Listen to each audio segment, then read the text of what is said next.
What would you like to party because they say genocide in Gaza is a red line for them? Well, I mean, compare the alternative. Donald Trump. I mean, sincerely, let's talk about this. Is a race is about the future. This campaign is about tomorrow, not everybody's yesterdays. We want a two-state solution. We want this war to end. I say this as someone that not only visited right after October 7th Israel, but also brought a field hospital into Gaza. I don't know there's another state that did this. Breaks my heart. What happened on October 7th? We want these hostages home. We want this war to end. So does Kamala Harris. So does Tim Walz. So does the Biden administration that every hour of every day are trying to get this war to an end. Donald Trump, you got to give me a break. What's his plan? I guess it's another one of these secret plans. It's an easy choice. Governor, what would this two-state solution look like? Well, look, I'm not going to get into the nuances of policy. What would you like to see from the new president on day one regarding the border? Well, I think we have a proposal, $650 million for a border wall, 1,500 new border agents, 4,300 new asylum agents, 100 new judges.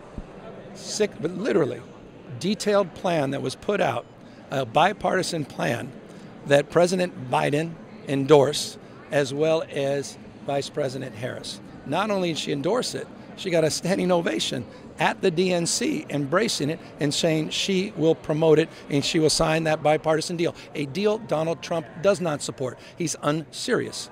He doesn't want a border deal. He wants a border problem. And I say this with an expertise that few have. I have the largest land port in the Western Hemisphere in the state of California. And I've had to put 394 National Guard men and women on the border. And it's shameful. It's shameful that he doesn't have the back of Border Patrol and doesn't support 1,500 new border agents and the investments to improve the quality of our border security. And that says, again, everything about Donald Trump and his hypocrisy.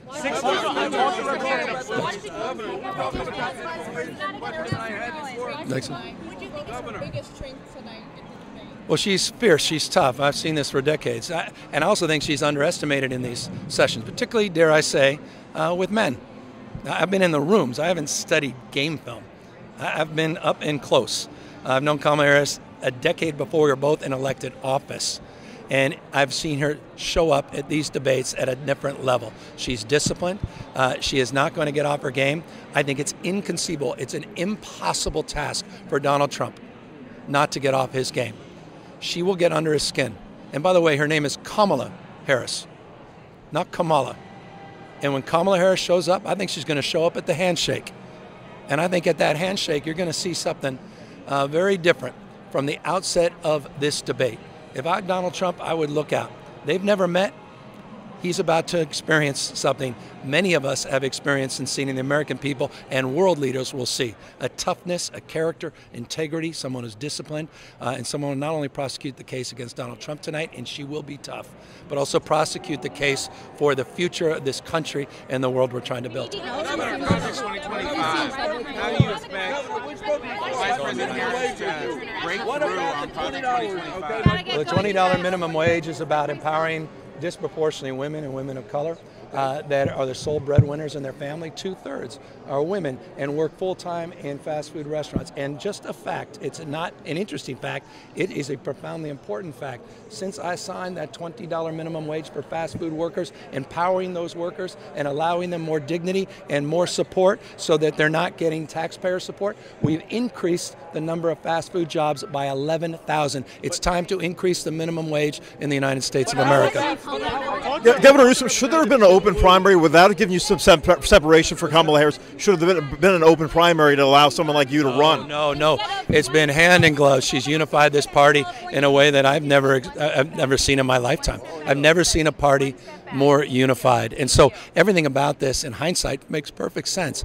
She can prosecute the case uniquely because of the derivative fact that she is part of an administration that created 11 times more jobs in the last 3 Republican administrations combined. And by the way, I hope you all know this, and you all should be writing about this.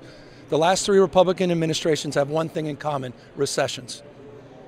This has been a masterclass, what they've been able to do, get supply chains, homes, infrastructure investments, which was a punchline under the Trump administration. The fact we have a worker-centered economic policy and manufacturing policy. Donald Trump lost 154,000 manufacturing jobs. We brought home 174,000 manufacturing jobs under the Biden-Harris administration. We have a plan and a strategy for low-carbon green growth. At the same time, we're exporting more oil and gas than any time in U.S. history. That's a remarkable record, and she can lay claim to that record. That said, she's about a new generation. She's not Joe Biden, and she sure as hell is not Donald Trump. She represents a new generation of leadership, and tonight you're going to hear her not only defend the record, but she will prosecute the case again about a future, a compelling future to address the inflation scars and the stress people feel around housing prices and grocery prices. She's laid out a vision on that. She'll amplify that on a stage tonight, and she's going to shine. But my question is, the grocery checkers, the people that work, that do other jobs like grocery checkers and stuff. Republicans have discussed, you've received a lot of criticism from Republicans across the country about a housing crisis they call in California. Do you have any comment? The housing crisis persists all across the United States of America. The difference is we're doing something about it. In California, not only we have strategies and plans, we've reformed our land use, our CEQA process. We've invested hundreds of millions of dollars in new tax credits. We created new housing accountability units, created thousands and thousands of new units. We're extending it now to the issue of homelessness. Housing is a ubiquitous issue all across the United States of America, and I'm proud that Kamala Harris laid out a strategy and plan. I haven't heard, I guess we have a secret plan with Donald Trump on the housing crisis. I don't know what it is. You don't know what it is. No one knows what it is. The only thing we seem to have some derivative understanding is everything his team, 75% of the authors of 2025 are represented as former Trump administration officials, and the 270 parts of that 922 page that he's embraced, which is the hands-made tale version of the future of this country, and it should scare the hell out of any of us. Thank you, everyone. Guys, we have to go watch the debate, Back on guys. Track program back when she was district attorney in San Francisco. Yeah, it was an innovative program. So many folks thinking that she just locked black men out. No, oh my Can you God. set the record straight? She's about social justice, racial justice, economic justice, and not just criminal justice. And I saw that firsthand on the Back on Track programs, and we were a big part of that, making the investments in my Department of Children, Youth, and Family, and investing in holistic, community-based approaches in a culturally competent way to address the issue of recidivism, to address the issue of violence. She's been a fierce advocate for reform, and she's got real results and a record to prove that. All right, How about we raising gotta go minimum watch for the debate, everybody, guys. not just- We gotta go No, watch the debate, 725 is, I mean, it's a Guys. disgrace in the United States of America. It absolutely needs to be raised. Couldn't agree with you more. Thanks, guys. We gotta go watch the debate. Weak. Across the spectrum, I continue to say it, weakness masquerading as strength. And that defines his life, not just his political career. So that weakness exposes itself, and you'll see that. She can easily get under his skin by just asserting herself confidently and prosecuting again the case against a guy who quite literally, I mean, I know it's rote and cliche, the damn guy's a convicted felon. He's a fraudster. And he's boring. Sorry. Not just boorish. He's become boring. And that is showing up more and more. About the Arab voters, the war in Palestine is still ongoing, and we almost know like 50,000 people dead. It's devastating. The war's got to come to an end. The hostages have to come home, and we need to advance common sense, a two-state solution. And that opportunity presents itself every hour of every day. And Joe Biden's doing everything in his power to get that, to make that happen. I know Kamala Harris will continue. Governor, we should consider arms to I don't know Israel. what the daylight indifference is in terms of what Donald Trump will propose, except perhaps another secret plan. He seems to have a lot of secret plans. But there's an earnestness and sincerity. And Tony Blinken and the team and Jake Sullivan have done, I think, everything in their power to bring this home. But let me tell you what the Arab voters are saying in places are very critical, like Pennsylvania, like Michigan. They're not going to vote for Kamala Harris because. Well, why would they vote for the other guy? I hope they look at his. I mean, look at his record. Look at his rhetoric. What do you think for a second? He's going to back the vulnerable Palestinians? Come on. Won't happen. Not a Governor, chance. real quick, we're here in Pennsylvania. Fracking, big business here. Kamala Harris has changed her position when it comes to fracking. She said she would ban it Should have been here earlier. 4 so I have to years repeat ago. myself. Now she says she's okay with fracking. How does that fit into the Green New Deal? She says her value system hasn't changed, but how does fracking align itself with the Green New Deal? Well, you know, look, you got to ask her that question, but my humble opinion is this. She's open argument, interested in evidence, and I'm a little old-fashioned. I thought 90% of us want someone who's open argument, interested in evidence. That's a sign of a leader. And her position, as she's expressed it, has changed. I think that's a sign of a leader. Is that a flip-flop? That's not, you want flip-flop? Let's talk about TikTok. You want a flip-flop flip? Let's talk about abortion with Donald Trump. You want to flip-flop? All of a sudden, he's for legalizing marijuana. You want to flip-flop? Guy said he would reduce the debt. Went up $8.4 trillion. You want to flip-flop? I'll keep going on the ACA across the board. I'd love to have that debate tonight. What about the border wall, sir?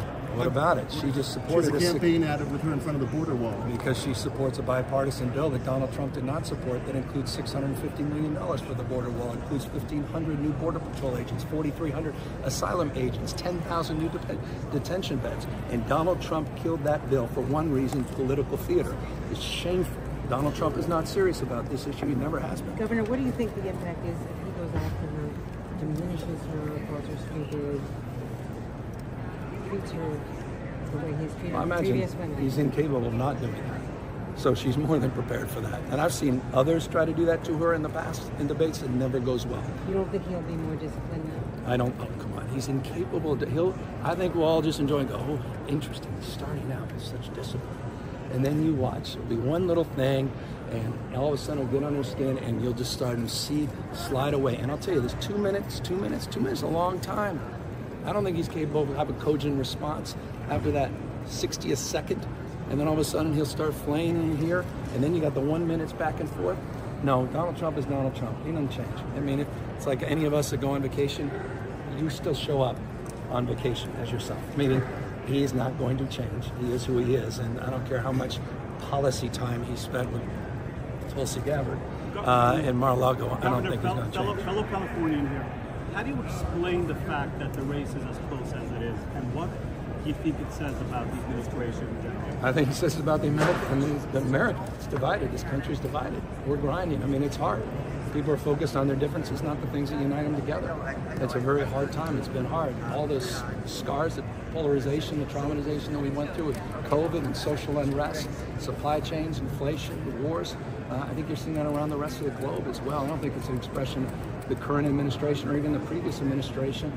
It's the expression of the time of life that we're living in. And so what we're looking for is a quality of imagination from a leader that focuses on celebrating the things that unite us as well as celebrating our differences. And I think that's pretty obvious. There'll be one candidate up on stage that will do that. Someone who actually believes in bringing people together, not tearing them down and tearing them apart. The president ran on healing the soul of this nation. I think he's done a remarkable job. He signed over 400. I said it's a tough country. I mean, it's a tough time to live. 400 so bipartisan. Maybe we need someone who's tough. Oh, 400 bipartisan bills. That's the Biden-Harris administration. Delivered on infrastructure. That other guy, it was a punchline. Delivered on it. Chips and Science Act, we've been talking about bringing supply chains and manufacturing back to America for decades and decades, making sure it's worker-centric. He's delivered. We're more energy independent in any time in American history. We're producing more green energy, not just oil and gas, any time in American history. You want toughness? That's a record of accomplishments. Governor, why is Pennsylvania against vote? One more question. Well, I hope it's a little different. I mean, at least CNN was very honest about what they wouldn't do last time, so that didn't surprise me. But ABC has been a little more coy about it, so it'll be interesting what their approach is. It's hard to fact check a serial liar. I mean, it's actually, there's no capacity to do that unless an AI bot is doing the debate. But there are some outlandish and outrageous things that certainly need to push back, and I do think that's the role of moderator for those outlandish and absurd things. But it's also the role of the candidate, both candidates, and so I expect both with that ample opportunity, 2 minutes, a minute to respond, and an opportunity for follow-up. I think there'll be a lot more give and take in that respect. Governor Newsom, what would you say is Harris's single biggest accomplishment as vice president? I mean, she can lay claim to the accomplishments of the Biden-Harris administration like no one else in the United States of America. If you had to pick one. I'll take the infrastructure bill, I'll take the Chips and Science Act, I'll take the Safer Communities Act, the first gun safety laws in decades. I'll take the work she's done on the IRA and the $369 billion. I've seen it firsthand, the investments and the tax credits that are creating jobs, 740 manufacturing jobs. She's been part of the greatest economic recovery in American history in my lifetime. Let me be specific about that. 11 times more jobs in the last 3 Republican administrations combined by the Biden-Harris administration, close to 16 million jobs.